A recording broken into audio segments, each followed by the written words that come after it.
Political consultant Michael Geoghegan joins us now from Victoria, BC. Michael, how do you think this is going to go over in Parliament and among Canadians? Well, I think Canadians by and large will be supportive of taking on ISIS. I mean, given the atrocities we've witnessed, and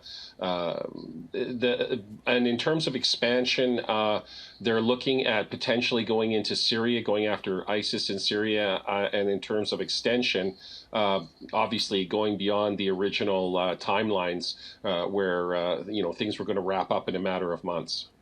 The extension, not that much of a surprise, but expanding the role, that seems to be.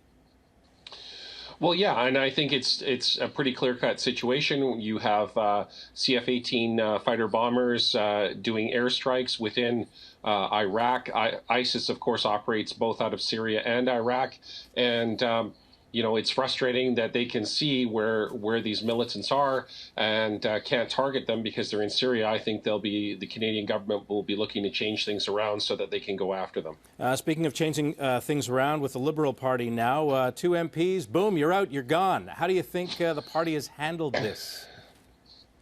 Well, I think it's been a bit of a schmozzle. It kind of came up out of the blue when an NDP MP complained. There was an investigation. There were allegations made about 2 MPs, and all of a sudden Trudeau, as the leader of the Liberal Party, went public with it, which kind of caught the 2 former members of his caucus unawares. But it seems to be ending with a bit of a whimper. They've been turfed out of caucus. One has announced he won't be running again. I'm not sure if the other one will or not, but it's a rather sort of unceremonious end to 2 politicians' careers.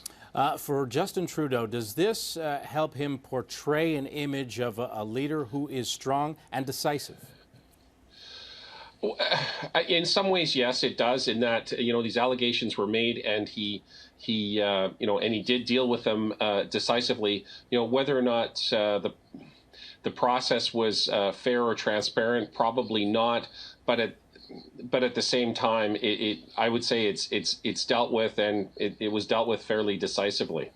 Bill C-51 now, the anti-terror legislation, there's been a chorus of voices who have criticized it. Now the Canadian Bar Association, they have to take a number because there are so many people who want to take a punch at this thing. How many changes do you expect to it? That'll be really interesting to see if the government does do any backpedaling. I mean, certainly the Canadian Bar Association has come out swinging. They said the language is so vague that this could capture, legitimate environmental or Aboriginal protests. They're, no longer need a warrant in terms of, you come back from your vacation and, you have to give up your cell phone and give the border agent your codes, whatnot. So there's going to be stuff in this that I think is going to that the average Canadian is going to find troubling, and so I think the challenge for the Harper government is to actually say, look, this is how we're rejigging this legislation so that we are in fact focused on the terrorist threat to Canada, and not just simply morphing ourselves into more of a police state, which is the big fear that a lot of Canadians have. Very big fear. Michael, thank you very much. Have a great weekend. Thank you. You too.